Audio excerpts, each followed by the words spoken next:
Болдор Ньюс маалымат программасы студияда мен Арзым Аталанов. Саламатсыздарбы, алдыда күндүн негизги окуялары.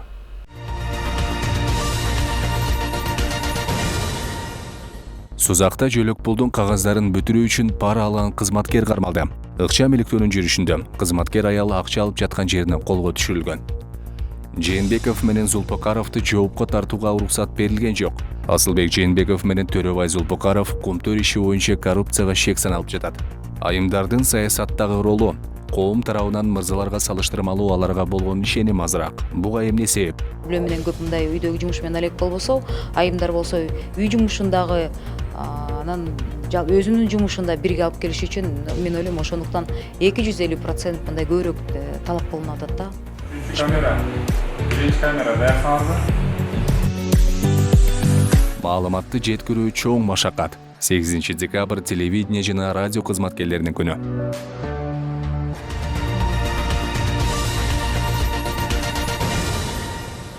Жалал Абадтын Сузак району боюнча калкты социалдык жактан тейлөө бөлүмүнүн баш кадиси пара алып жаткан жеринен кармалды. Бул тууралуу Улуттук коопсуздук мамлекеттик комитетинин маалымат кызматы кабарлады. Ага ылайык 6 декабрда атайын кызматка жергиликтүү тургун соц кызматкер жаш балдарга жөлөк пул алуу үчүн берилген арыздарды карап жана каттоо үчүн акча каражатын опузалап талап кылып жатат деген арыз менен кайрылган. Бул факт Кылмыш жаза кодексинин 343 беренесинин 1-бөлүмүндө опузалап пара алуу каралган кылмыштын белгилери боюнча кылмыш жана жоруктардын бирдиктүү реестрине катталган. 7 декабрда ыкчам иликтөө иш-чараларынын жүрүшүндө кызматкер аял акча алып жаткан жеринен колго түшүрүлгөн. Учурда тиешелүү тергөө амалдары жүргүзүлүп жатат.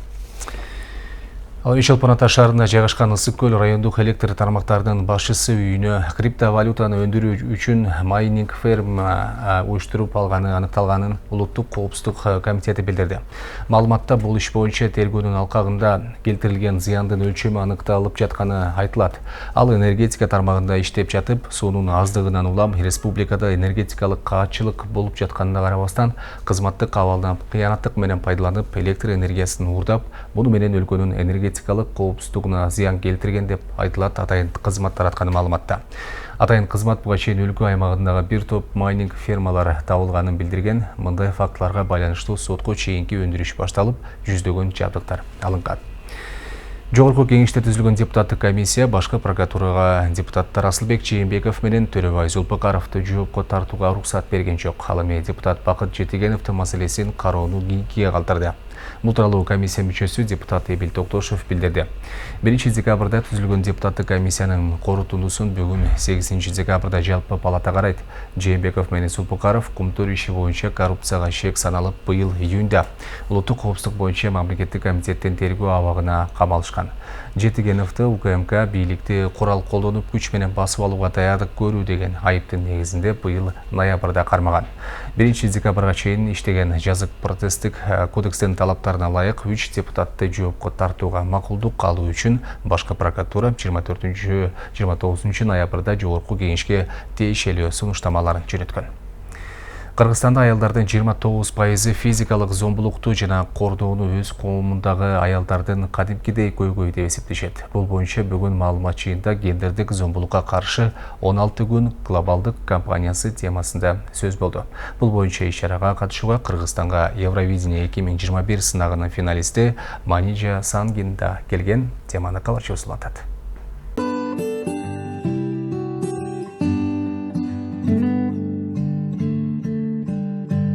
Негизинен аял заты назик жана физикалык жактан алсыз болуп калыптанат. Анын натыйжасында үй бүлөдө же болбосо коомдук жайларда назиктигинен улам жапа чегип калган учурлар арбын кездешет. Бул үчүн Сил-Сила фонду учурда тесттик режимде иштеп, жардам көрсөтүү протоколу иштелип жатат. Ал эми аталган фонддун тең негиздөөчүсү Нажиба Усманова үй бүлөлүк зомбулук эмне экенин өз көзү менен биле турганын, ошондуктан жабырлануучуларга жардам берүүнү чечкенин белгиледи. Касается нашего фонда, Бизге аялдар гана эмес, кризистик абалга туш болгондордун баары кайрыла алат. Бизде юристтер, психологдор, дарыгерлердин тобу бар. Акысыз иштеп беришет, алар дагы Азиянын мурдагы мигранттарынын катарынан чыккандар. Биз башка менталитеттеги Афганистан, Кавказ, Кыргызстан, Узбекстан жана башкалар менен иштей турган бирден бир фондбуз. Европалык баалуулуктар ар дайым башка менталитеттеги адамдар үчүн ылайыктуу боло бербейт.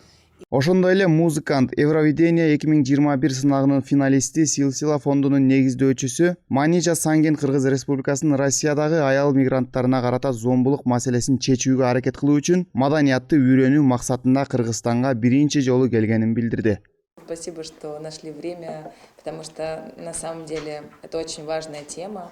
Көптөгөн кыйынчылыктар бар. Жарандык жана жалпы эле кандай документ болбосун алуу кыйын. Милицияга кайрылуу коркунучтуу, анткени документтер жайында эмес. Сени үйүңө жөнөтүп жибериши мүмкүн. Ошондой эле ошол эле документ маселесине байланыштуу ооруканага кайрылуу дагы татаал. Биздин максат мигранттарга, качкындарга жардам берүү, үй бүлөлүк зомбулук темасын жеңүү, зомбулуктун курмандыгы болгондорго жана алардын балдарына колдоо көрсөтүү коопсуздугун камсыздоо.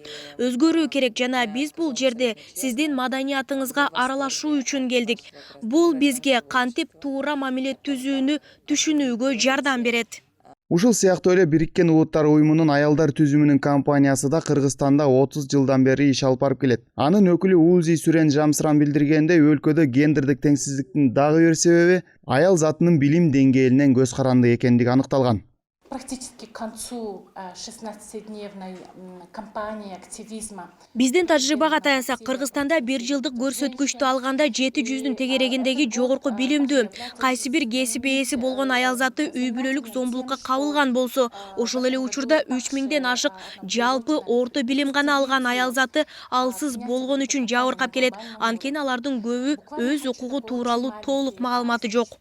Белгилей кетсек, өлкөдө аялдардын 11% өз үйүндө өздөрүн кооптуу сезип, 23% өнөктөш тарабынан көрсөтүлгөн ооз-2 же физикалык зомбулукту алардын коомчулугунда аялдар арасында кеңири таралган көйгөй деп эсептешет. Ильяс Анарбай уулу, Данияр Чарбеков, Нурньюс, Бишкек. Соңку жылдары саясатта айымдар өз ордун таап келе жатат. Бирок бул менен катар алардын ишмердүүлүгүнө бир катар тоскоолдуктар бар. Коом тарабынан мырзаларга салыштырмалуу аларга болгон ишеним азыраак. Буга эмне себеп? Ушул жана башка суроолорго кабарчыбыз жооп издеп көрдү. Аял депутаттар өнүккөн аймактар аттуу темада бүгүн Бишкекте жыйын өттү. Ага айылдык кеңештин депутаттары, көз карандыс эксперттер катышты. Жыйында айым депутаттардын ишмердүүлүгү боюнча бир катар маселелер көтөрүлдү. Көтөрүлгөн көйгөйлөрдү чечүүнүн жолдору каралып, атайын окутуу уюштурулган. Бүгүн ошо талкуу аянтчасында мисалы мамлекеттик органдар менен, башкача айтканда жогорку кеңеш менен, айыл өкмөттөр менен, райондук администрациялар менен, андан сырткары бизнес структуралар менен, же болбосо массалык маалымат каражаттары менен жергиликтүү кеңештин депутаттары кандай максатта, кандай багытта иш алып барса болот, кандай пландарыбызды койсок болот, ошол боюнча бүгүн иш чарада талкуу болуп жатат да. Бул жакка болсо ошол 5 региондордон келген айым депутаттар, мындан сырткары ошол мамлекеттик уюмдар дагы бүгүн министрликтерде да катышып жатышат. Бүгүнкү иш-чаранын негизги максаты аял депутаттардын саясаттагы позитивдүү образын түзүү жана ошондой эле саясий процесстерге активдүү катышуусун колдоо. Анткени айым эл өкүлдөр бул жааттан алганда мырза депутаттардан артта калгандай, анткени үй бүлөлүк тоскоолдуктар бар. Депутат айымдардын эркектерден деле айырмасы жок деп эсептейм. Мындай караганда депутат айымдар көп маселелерди тереңирээк көрө алат деп ойлойм. Социалдык маселелерди дагы тереңирээк көрө алып, эл менен мындай жакын байланышты түзө алат. Мырза депутаттарыбыз болсо бул чоң маселелерди көрсө, ал эми айым депутаттарыбыз ошол социалдык маселелерди жеринде тереңинен чечкенге мүмкүнчүлүк түзө алышат. Ар бир депутат айым өзүнүн максатына жетиш үчүн кандай ситуациядан дагы чыгууга, мындай өзүнүн чыдамкайлыгын көрсөтүп, андай тоскоолдуктарды жеңип чыга алат.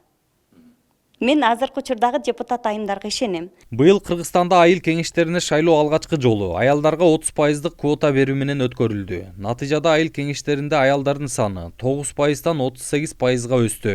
Ал эми парламенттик шайлоодо аялдар өтө аз болду. Эми алсыздык эмес, жалпысынан бизде кыргыздарда кызга 40 жерден тыюу деп койсо, эми мен парламентте дагы өкмөттө да иштеп кеткен адам катары ачык эле айта алам. Мамлекеттик кызматта иштеген, жогорку деңгээлде иштеген айымдарга болсо 40 эмес 100 жерден тыюу болуп калат окшойт да. Жүрүм турумунан баштап, сүйлөгөн сөзүңө чейин, кийингенине, жада калса прическаңа чейин, мен өзүм мени сындаган адамдар жөнүндө айтып атам да. Айымдарга талап, мисалы бир үй бүлө менен дагы жумушту бирге көтөрүп келе жаткан айымдарга оорураак болуп калат атпайбы? мырзаларыбыз болсо эртең кечке чейин жумушка болуп анан үй бүлө менен көп мындай үйдөгү жумуш менен алек болбосо, айымдар болсо үй жумушундагы анан өзүнүн жумушунда бирге алып келиш үчүн мен ойлойм ошондуктан 250% мындай көбүрөөк талап кылынып атат да ишмердүүлүк жагынан. Саясий кармаштарда айым депутаттар алсыздык кылышат. Анткени жаратылышынан назик келишет. Майда барат маселелерге көңүл буруп, ошонун тегерегинен гана чыга албайт деген түшүнүк бар. Бирок мындай ойлорго кошулбагандар да бар. Тарыхка көз чаптыра турган болсок, Кыргыздын чыгаан кыздары журт башкарып, саясатты колго алган дешүүдө. Кыргыздын кыздары негизи өздөрү кыйын болушат да илгертен бери. Курманжан апабыз, Курманжан датка убагынан бери эстетсек, кыйын убакта жада калса өз баласын садага чаап дегендей ошондой апабыз бар болгон мамлекеттүүлүк үчүн. Кыргыздын кыздары жалпы эл мындай чечкиндүү болушат, кыйын болушат. Жумушта да кыйын, үй бүлөдө да кыйын болушат. Бирок деген назиктик эми бул ар бир адамдын жеке мүнөзүнөн да. Барып эле догурунуп эле тиги элдин баары менен уруша турган да кеп эмес. Бул мындай ар кайсы кырдаалга жараша болот. Жалпысынан деген мырзалардын колдоосу сөзсүз керек болот да. Жалгыз айым ошол жерде канчалык лидер болбосо дагы аркасында деген жардам бере турган айымдар дагы туруп колдоп бериш керек. Бирок ошол эле убакта мырзалар да жардам бериш керек. Анткени бул саясий чөйрө, саясий атаандаштык бул абдан жалгыз айым үчүн, только айымдар үчүн кыйын болот да, оорураак болуп калат. Бүгүнкү иш-чара биринчи жолу өткөрүлүп жаткан жок. Буга чейин да бир катар аялдар үчүн окутууларды өткөрүп келишкен. Натыйжада атайын сабак алган айым талапкерлер жергиликтүү кеңештерге депутат болушуп эл жүгүн тартууда.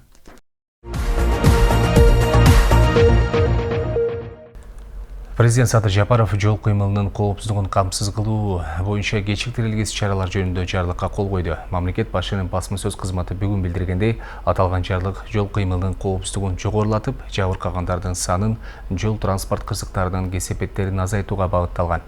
Маалыматта 2010 жылдан тартып республиканын аймагында 74 миңге жакын жолдогу кырсыктар катталып, андан 11 миңден ашуун киши каза болгону белгиленген. Ал эми 109 миң адам ар түрдүү жараат алган. Ушул аралыкта 16 миңден ашуун кырсык балдардын катышуусу менен болгон. Бул жалпы кырсыктардын 22%-ын түзөт. Андан 1306 бала каза болгон. Мамлекет башчы кол койгон документке ылайык Ички иштер министрлиги жол кыймылы коопсуздугун камсыз кылуу чөйрөсүндөгү жооптуу мамлекеттик орган болуп аныкталып, анын карамагына бир катар мекемелер өткөрүлүп берилген. Санариптик өнүктүрүү министрлигине караштуу УНА мамлекеттик мекемесинин тиешелүү штаты, финансылык жана материалдык техникалык каражаттары Ички иштер министрлигинин карамагына өткөрүлөт. Министрлер кабинетинин төрагасы Акылбек Жапаров Нур-Султан шаарына жасаган иш сапарынын алкагында Казакстан Ички иштер министрлигинин ыкчам башкаруу борборуна барды. Казак тарап маалымдагандай, ыкчам башкаруу борборунун түзүүнүн негизги максаты кризистик кырдаал келип чыккан учурда жана аны чечүүдө зарыл болгон маалыматты кабыл алуу, каттоого алуу жана аны талдоону автоматташтыруу болуп саналат. Мекеменин иш процессине жогорку технологиялык жана жогорку интеллектуалдык чечимдер киргизилген, ал эми программалык камсыздоо, адистердин эксклюзивдүү иштеп чыгуусу. Бул тутумдун жардамы менен жалпы укук бузуулардын 60% аныкталып, ошондой эле 33 миңден ашуун укук бузуулар катталган. Акыркы убакта биз жарандардын коопсуздугуна байланыштуу көйгөйлөрдү санариптештирүү жана башка заманбап ыкмалар аркылуу чечүү жөнүндө көп айтып жатабыз. Аталган борбор ар бир тургун өзүн толук коопсуз сезиши үчүн олуттуу инструмент болуп саналат, деди Акылбек Жапаров. Ош шаарында эл жана турак жай фондун каттоо боюнча комиссиясынын жыйыны өттү. Ага мэр Алмаз Мамбетов тийиштүү тармактардын жетекчилери катышты. 2020 жылы ишке ашырылышы керек болгон эл каттоо пандемияга байланыштуу жылдырылган болчу. Эми 2022 жылдын 25 мартынан 3 апрелине чейин өткөрүү чечими кабыл алынды. Ага байланыштуу эл жана турак жай фондун каттоо тууралуу эл арасында маалымат жеткирүүнү колго алуу, эл каттоого керектүү бардык шарттарды түзүү тапшырмасы берилди. Эскерте кетсек, эл каттоо ар 10 жылда өткөрүлө турган изилдөө. Кыргызстанда акыркы жолу 2009 жылы каттоо иштери жүргүзгөн. Бүгүн 8 декабрь теле жана радио кызматкерлеринин кесиптик майрамы. Коомго маалыматты жеткирүүдө жамааттын ишмердүүлүгү жана экран артындагы оор түйшүк бар. Бүгүн телекөрүүчүлөргө Нур телеканалынын иштөө тартибин жана кызматкерлердин ролу тууралуу айтып беребиз.